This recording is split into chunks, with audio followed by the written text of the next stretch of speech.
കേരളത്തിൽ 2026 UDF വരുമെന്നുള്ള ഒരു പ്രതീക്ഷയിലാണ് ചില പ്രത്യേക വിഭാഗങ്ങളിൽ നിന്ന് ചില ആവശ്യങ്ങൾ ഉയരുകയാണ്.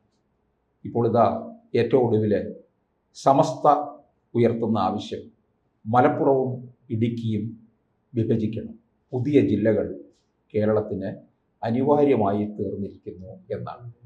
ഇതൊരു പക്ഷേ ഭരണത്തോടടുത്ത് കഴിഞ്ഞാൽ കാര്യങ്ങളൊക്കെ അവരുടെ ഇഷ്ടത്തിനനുസരിച്ച് മാറ്റുന്ന രീതിയിലായിത്തീരും അല്ലേ? ആണ്. അതുകൊണ്ടാണ് ഇത്തരത്തിലുള്ള സമ്മേളനങ്ങളെല്ലാം വി ഡി സതീശൻ ഓടിയെത്തുന്നത്. അന്തർധാരയിൽ ഇത്തരം വാക്കുകളെല്ലാം കൊടുത്തെന്നുള്ളതിൻ്റെ ഉറപ്പാണ് സമസ്തയുടെ ഏറ്റവും ഉയർന്ന നേതാവായിട്ടുള്ള ഉമർ ഫൈസി മുക്കത്ത് പ്രസ്താവന ഇന്ന് പുറപ്പെടുവിച്ചിരിക്കുന്നത്. മലപ്പുറത്തെയും ഇടുക്കിയെയും വിഭജിച്ചുകൊണ്ട് പുതിയ 2 ജില്ലകൾ രൂപീകരിക്കും. ഇടതുപക്ഷത്തിൻ്റെ കഴിഞ്ഞ തെരഞ്ഞെടുപ്പ് കാലഘട്ടത്ത് ജമാഅത്ത് ഇസ്ലാമിയാണ് പറഞ്ഞത് മലപ്പുറം ജില്ലയെ വിഭജിച്ച് താനൂർ എന്ന് പറഞ്ഞ് പുതിയൊരു ജില്ല കൂടി വേണം. ഇപ്പോൾ മത്സരമാണ്. സമസ്തയും കാന്തപുരം വിഭാഗവും എല്ലാം ജില്ലകൾ വിഭജിക്കുക, അല്ലാതെ കേരളത്തിൻ്റെ വികസനം വികസിപ്പിക്കണമെന്ന് അവർ പറയുന്നില്ല.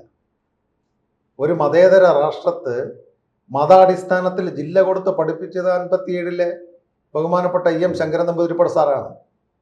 അതെ, നമ്മളിൽ കമ്മ്യൂണിസ്റ്റുകാർക്ക് മതങ്ങൾക്ക് മതം മനുഷ്യനെ മയക്കുന്ന കറുപ്പെന്ന് പറയുന്ന ആ ചതുർവാർണിയത്തെ എതിർത്തുകൊണ്ട് ഉന്നത കുലജാതനായ EM ശങ്കരൻ നമ്പൂതിരിപ്പാട് അവരുടെ ഘടകകക്ഷിയായി വരുവാനും സ്വാധീനിക്കുവാനും വേണ്ടി മലപ്പുറത്തെ മുസ്ലിം ഭൂരിപക്ഷ ജില്ലയായിട്ട് കേരളത്തിൻ്റെ അസംബ്ലിക്കകത്ത് പാസ്സാക്കി നിയമം കൊണ്ടുവന്ന വ്യക്തി.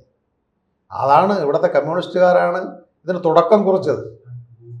അതിനെ വെല്ലുന്ന രീതിയിൽ അടുത്ത് ഞങ്ങൾ UDF അധികാരത്തിൽ വരികയാണ് എങ്കിൽ നിങ്ങളുടെ ആവശ്യങ്ങൾ നിറവേറ്റിത്തരാമെന്ന് ഈ മുക്കത്തിന് ഉറപ്പ് കൊടുത്തിട്ടുണ്ട് വി ഡി സതീശനും KC വേണുഗോപാലും എല്ലാം.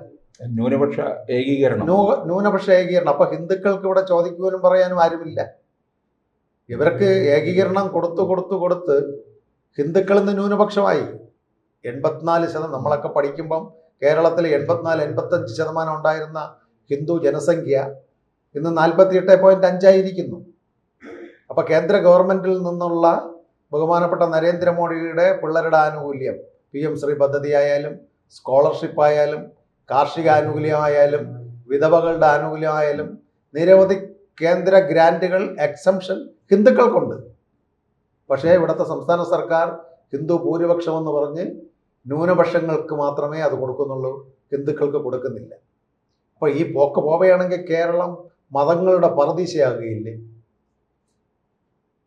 അപ്പോൾ അവർ പറയുന്നത് ഇടതുപക്ഷ പരസ്പരം കോൺഗ്രസും കമ്മ്യൂണിസ്റ്റും മതപ്രീണന രാഷ്ട്രീയം നടത്തുകയാണ്. അപ്പോൾ കാന്തപുരത്തിൻ്റെ പുത്തരിക്കണ്ടം യോഗത്തിൽ കോൺഗ്രസ്സുകാരും കമ്മ്യൂണിസ്റ്റുകാരും തള്ളരാണ് ആശംസ അറിയിക്കുവാൻ വേണ്ടി.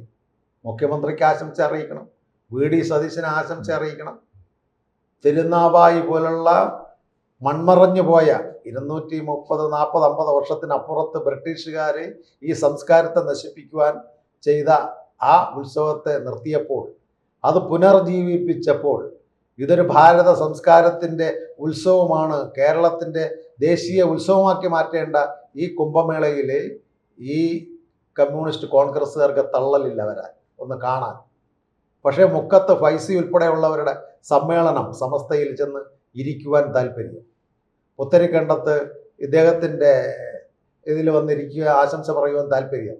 അവർ പറയുന്ന നിബന്ധനകളെല്ലാം അംഗീകരിക്കുവാൻ UDFകാർ തയ്യാറാകുന്നു.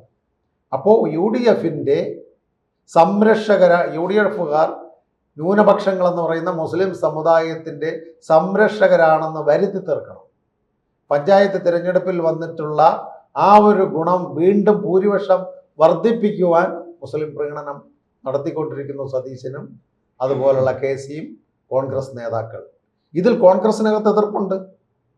ഒരു വിഭാഗത്തെ മാത്രം പ്രീണിപ്പിക്കുന്ന തെറ്റാണെന്ന് സുധാകരൻ പറയുന്നത് കൊണ്ടാണ് ഇന്നത്തെ വി ഡി സതീശൻ്റെ യാത്രയിൽ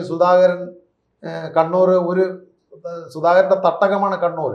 മാർക്സിസ്റ്റ് പാർട്ടിയും DYFന്റെയും മത്സരിച്ച് യുദ്ധം ചെയ്തു നിന്നാണ് കണ്ണൂർ സുധാകരൻ ജയിക്കുന്നതും അവിടെ കോർപ്പറേഷൻ കിട്ടുന്നതും അവിടെ MLA കിട്ടുന്നതും. പക്ഷെ സുധാകരനെ VD സതീശൻ്റെ കേരള യാത്രയിൽ ഉൾപ്പെടുത്തിയിട്ടില്ല. കണ്ണൂർ മാറ്റി നിർത്തിക്കുകയാണ്. അപ്പോൾ ഇവിടെ ഒരു മതരാഷ്ട്രീയ പ്രീണനം കോൺഗ്രസ്സുകാർ ചെയ്യുന്നത് കോൺഗ്രസിൻ്റെ ഒരു വിഭാഗം മതേതര സോഷ്യലിസ്റ്റ് ജനാധിപത്യ കോൺഗ്രസ്സുകാർക്ക് അതൃപ്തിയുണ്ട്. ആ അതൃപ്തിയുള്ളവർ ചിലപ്പോൾ BJPയിലേക്ക് പോകുവാൻ ചാൻസ് ഉണ്ട്. അവരുടെ സതീശൻ്റെയൊക്കെ മോഹം വ്യാമോഹമാണ്. ഇവിടെ അങ്ങനെ മുനിസിപ്പാലിറ്റി തിരഞ്ഞെടുപ്പിൽ കിട്ടിയെന്നും പറഞ്ഞുകൊണ്ട് അസംബ്ലി തിരഞ്ഞെടുപ്പൊന്നും കിട്ടുവാൻ സതീശൻ ആ കസേര നോക്കിയിരിക്കേണ്ട കാര്യമില്ല. അഥവാ സതീശൻ ആ കസേര കിട്ടുകയില്ല, ആ കസേര ഹൈക്കമാൻഡിൻ്റെ പ്രതിനിധിയായിട്ട് KC വേണുഗോപാൽ അടിച്ചുകൊണ്ട് പോകുകയുള്ളൂ. ഇപ്പൊ ഇവിടെ സമസ്ത ഇങ്ങനെ ഒരു ആവശ്യം ഉന്നയിച്ചു. പക്ഷെ അതിനൊക്കെ മുമ്പ് തന്നെ ലീഗ് ഈ ആവശ്യം ഉന്നയിക്കുന്നുണ്ട്. കൂട്ടത്തിൽ ഇടുക്കി പറയുന്നില്ല, മലപ്പുറം എടുത്തു പറയുന്നു. അതെ, അല്ല, മലപ്പുറത്തിലെ ചില ഭാഗങ്ങളും ഒക്കെ ചേർത്തുകൊണ്ട് പുതിയ ഒരു ജില്ല വരിക എന്നുള്ളതാണ്, തിരൂർ കേന്ദ്രമാക്കിക്കൊണ്ട് എന്നുള്ളതാണ് പറഞ്ഞിരുന്നത്. അല്ല, അത് കഴിഞ്ഞ പ്രാവശ്യം മുസ്ലിം ലീഗിന്റെ തീരുമാനത്തിൽ അവിടെ CH മുഹമ്മദ് കോയ ഹാളിൽ കൂടിയ മുസ്ലിം ലീഗ് കമ്മിറ്റിയിൽ പറഞ്ഞിട്ടുണ്ട്. കോഴിക്കോടിൻ്റെ ചില ഭാഗങ്ങൾ ചേർത്തുകൊണ്ട്, വയനാടിൻ്റെ കുറച്ച് ഭാഗങ്ങൾ ചേർത്തുകൊണ്ട്, മലപ്പുറത്തുള്ള തിരൂര് പോലുള്ള കുറച്ച് ഭാഗങ്ങൾ ചേർത്തുകൊണ്ട് ഒരു ജില്ല രൂപീകരിക്കണമെന്നൊരു ആവശ്യം മുസ്ലിം ലീഗ് ഉന്നയിച്ചിട്ടുണ്ട്. അത് തിരൂര് തന്നെയാണ്, തിരൂർ അല്ലെങ്കിൽ താനൂര്, രണ്ട് പേരുകൾ കൊടുത്തുകൊണ്ട് ഒരു ജില്ല. ഇതുകൊണ്ടാണ് ഈ മുസ്ലിം പ്രീണനം നടത്തുന്നതും തീവ്രവാദികൾക്ക് വേണ്ട സഹായം ചെയ്യുന്നത് കൊണ്ടാണ് തുഞ്ചത്ത് രാമാനുജൻ, എഴുത്തച്ഛൻ പോലുള്ളവർക്ക് അവിടെ ഒരു സ്മാരകം ചെയ്യാത്തത്. അവരുടെ എല്ലാ നല്ല മുസ്ലിങ്ങൾ തുഞ്ചത്തുമായിട്ട് സ്നേഹമുണ്ട്, സ്മാരകവും പ്രതിമയും വരണമെന്നുണ്ട്. പക്ഷെ തീവ്രവാദവും ജമാഅത്തും ഇത്തരത്തിലുള്ള പൈസി പോലുള്ളവരുടെ തിരൂരിനവിടെ പ്രതിമയെ വേണ്ട എന്നാണ് അവർ പറയുന്നത്.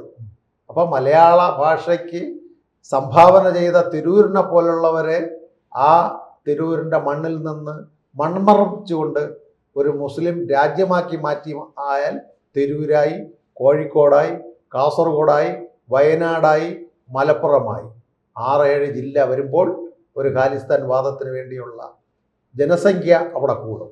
ഇതാണ് VS അച്യുതാനന്ദൻ പറഞ്ഞത്.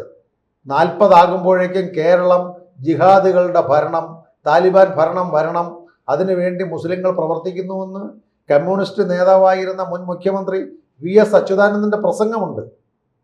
അത് യാഥാർത്ഥ്യമായിക്കൊണ്ടിരിക്കുന്നു. അതിൻ്റെ തെളിവാണ് മുക്കം ഫൈസി പോലുള്ളവർ UDFൻ്റെ ആൾക്കാരുമായിട്ട് ചർച്ച ചെയ്തത്. ഇവർ ഫൈസിയുമായിട്ട് ഈ യാത്രയിൽ ചർച്ച ചെയ്തപ്പോൾ VD സതീശൻ പിന്നെ എന്താ കല്യാണ കാര്യങ്ങളാണ് ചർച്ച ചെയ്യുന്നത്. അദ്ദേഹം പറഞ്ഞു, നിങ്ങൾക്ക് വേണ്ട പിന്തുണ തരാം, വോട്ട് തരാം, മലപ്പുറത്തും വയനാടും കോഴിക്കോടും നമുക്ക് ഇന്ന കാര്യങ്ങൾ ചെയ്തു തരുമോ പോകുന്നുണ്ട്. അപ്പോൾ രഹസ്യ ചർച്ചകൾ അവർ നടത്തി. ഇന്നിപ്പോൾ ആനുകൂല്യങ്ങളുണ്ടെന്നുണ്ടോ? മലപ്പുറത്തല്ലേ എല്ലാ ആനുകൂല്യവും ഉള്ളത്. എയർപോർട്ട് മലപ്പുറത്ത്, കരിപ്പൂര്, യൂണിവേഴ്സിറ്റി അതിനകത്ത്, അത് മിക്ക ഗവൺമെൻറ്റിൻ്റെ ഓഫീസുകൾ കോഴിക്കോടിനേക്കാളും കുറ്റിപ്പുറത്തും താനൂരും തിരൂരുമാണ്. ഗവൺമെൻറ്റിൻ്റെ ഔദ്യോഗികമായിട്ടുള്ള എല്ലാ വിദ്യാഭ്യാസ ആനുകൂല്യങ്ങളും ഏറ്റവും കൂടുതൽ ഇന്ന് വിദ്യാഭ്യാസം വിജയിച്ചുകൊണ്ടിരിക്കുന്നത് അവിടെയാണ്. കേരളത്തിലെ ഏത് സർക്കാർ ബഡ്ജറ്റുകൾ വന്നാലും ഏറ്റവും കൂടുതൽ ബഡ്ജറ്റ് തുക മാറ്റിവെക്കുന്ന മലപ്പുറത്തിനാണ്. പിന്നെ എന്തിനൊരു വിഭജനം അവർ? അപ്പോൾ ഈ കേരള സംസ്ഥാനത്തെ ഒരു ജിഹാദി സംസ്ഥാനമാക്കി മാറ്റണം, ഒരു താലിബാൻ്റെ കീഴിൽ ആർക്കണം. അത് കേന്ദ്ര ഗവൺമെൻറ് പോലുള്ളവർ അനുവദിക്കുകയില്ല.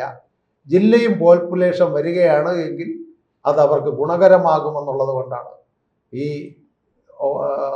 നമ്മുടെ സമസ്തയുടെ നേതാവ് ആവശ്യപ്പെട്ടിരിക്കുന്നത്.